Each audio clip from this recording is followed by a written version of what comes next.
Look, of course, the October 7 terrorist attack is so barbaric, so cruel, so horrible that all European leaders have been shocked, and their support for Israel is authentic and unprecedented.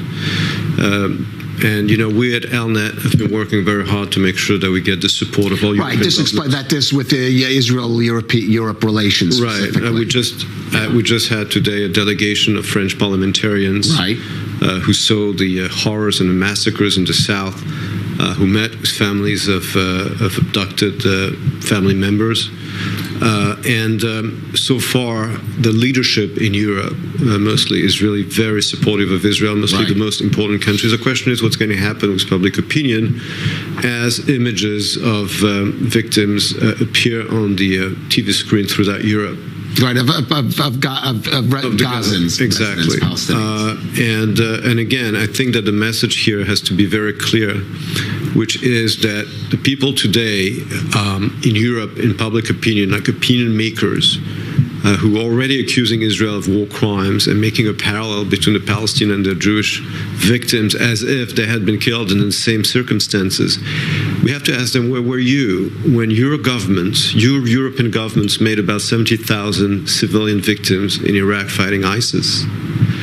And the message has to be very clear. Israel, as a democracy, is fighting and is going to fight according to the laws of war and according to international law. And civilian victims are going to be unavoidable the same way that they were unavoidable in Afghanistan, in Iraq, and other places.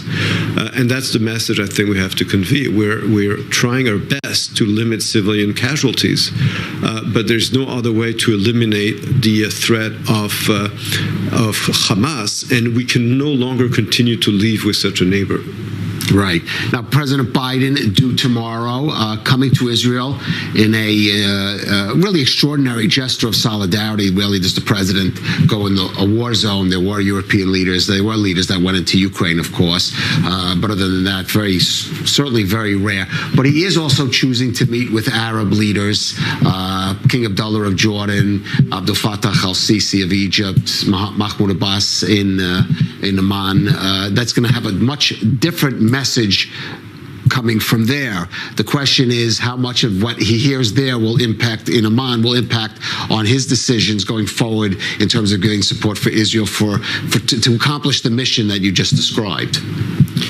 I think, first of all, that President Biden will be remembered as one of the most courageous presidents in the history of the United States. I think that the stance that he took against Russia in Ukraine and against Iran and its backers in the present war in Israel shows that he understands what is at stake. It's the freedom, and it's assuming the leadership of the United States and the role of the United States as the leader of the free world. So this should be recognized. And I think that the fact that he's coming after sending 2 warships to the region is obviously a message to Hezbollah and to Iran. Don't mess with this war because the U.S. will get involved and will support Israel. And it's a message also to Iran, because it's obvious to everyone that Iran was involved in this barbaric attack by Hamas against our civilians. And the threats are coming from Iran, and therefore the counter-threats have to come also from the United States. And therefore, the visit tomorrow of President Biden during the war is very significant and sends a very, very useful message to our enemies. Right.